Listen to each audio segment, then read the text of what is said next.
예, 안녕하십니까. 배성민입니다. 이게 마이크가 어떨 때는 좀 잘 들리는 것 같다가, 예, 어떨 때는 조금 잘 안 들리는 것 같다가, 좀 그렇네요. 자, 어, 그 다음에 이제 가설과 증거의 관계는, 이거는 좀 간단하게 설명할게요. 이거는 이제, 좀 재미있는 건데, 사실은. 예. 우리가 이제 어떤 증거가 가설을 이제 입증한다고 했을 때,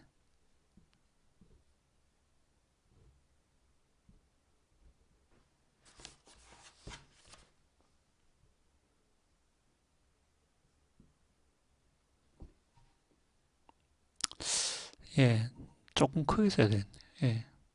여기 이제 입증한다고 합시다.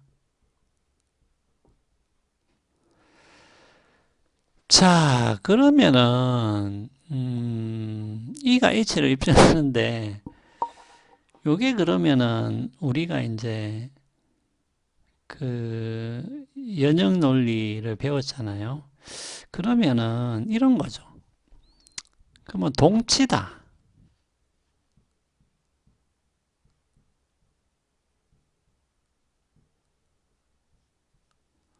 아니, 이제, 이게 세 개면 동시잖아요. 예, 세 개면 동시인데, 아니, 예를 들면 이런 거죠. 뭡니까? 어떻게 써야 되지?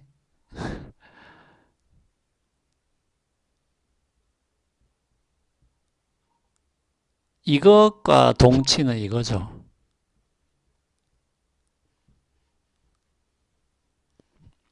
근데 진리값이 항상 이제 동일하다는 얘기인데, 자, 그러면은, E가 H를 만약에 입증을 했다고 합시다. 그러면 H와 동치인 H1이라는 명제가 있어요. 그러면 이것도 입증하느냐, 요런 말이지.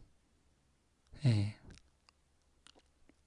여기 이제 재밌는 거죠. 그러니까 논리적으로는 이 같은 말인데 이 동치라는 것은 이거는 이제 논리적으로 같다는 거. 논리적으로 같다는 얘기는 뭐예요? 여러분들 또 논리적으로 같다는 무슨 말인? 진리값이 항상 동일하다는 거죠. 예.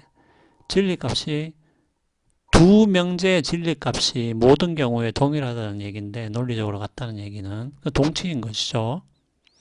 그러면 E가 H를 입증한다면 H1 그것과 동치인 명제도 입증하느냐. 예. 요 문제가 있고요.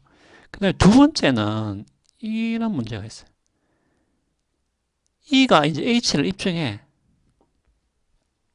그러면은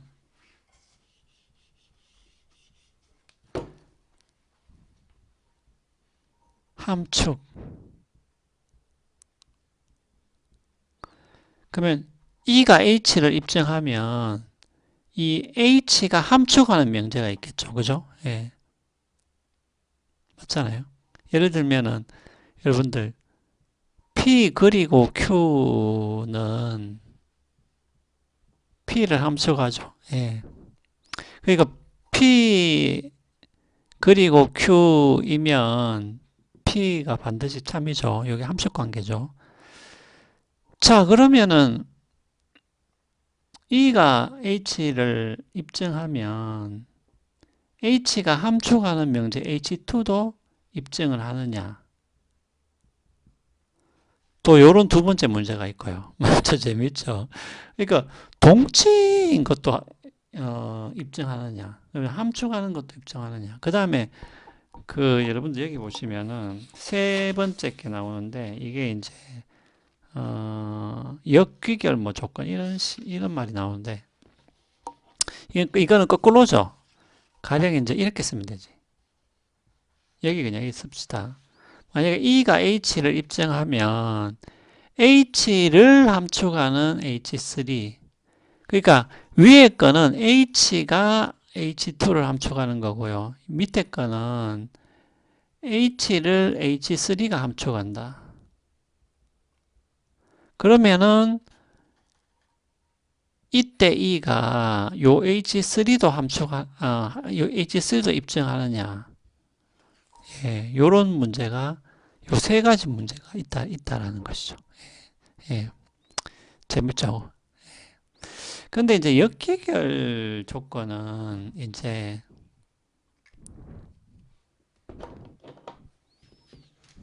어떤 문제가 있냐면은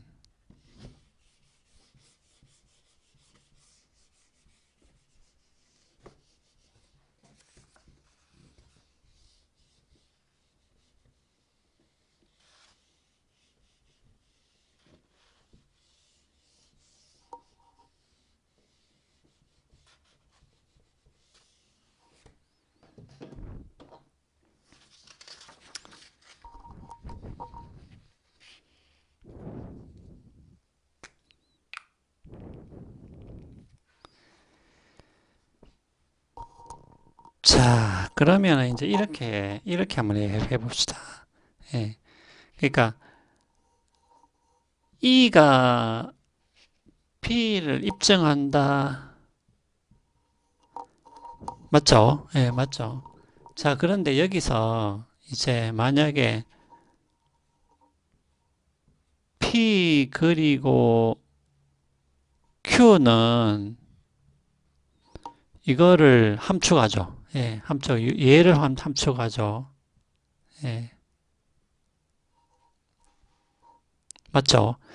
그러면 만약에 E가 요 P 그리고 Q를 입증한다고 우리가 가정해 봅시다. 예, 가정해 봅시다. 그러면은 이렇게 되겠죠. 그러면은 이게 이제 이렇게 되겠죠. E가 P 그리고 Q도 함축한다. 이렇게 되겠죠. 이렇게 되겠죠. 자, 그러면 이렇게 되면 또 어떤 문제가 생기냐면 요것은 또 Q를 함축하죠. 맞죠? 맞죠? 근데 아까 우리가 이렇게 했잖아요.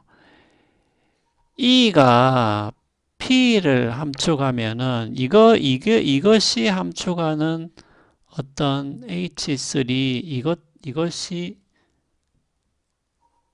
H3가 그러니까 P가 H3를 함축한다. 이랬을 때 E가 H3까지 입증한다라고 우리가 이야기를 할 수 있다면은 어떤 문제가 생기냐면 그러면은 이렇게 되겠죠.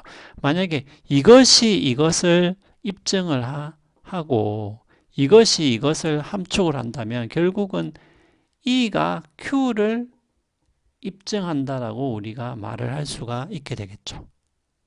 그러면 이게 왜 문제냐 하면 이게 이상하게 되는 거예요. 왜냐하면 P하고 Q는 다른 말이잖아요. 딴 말이잖아요. 그런데 지금 처음에는 우리가 E가 P를 입증한다라고 했는데 맞죠? 근데 만약에 우리가 함축하는 명제까지 입증한다라고 이야기를 해버리면 결과적으로는 E가 Q도 입증한다라고 말을 할 수밖에 없다라는 거죠.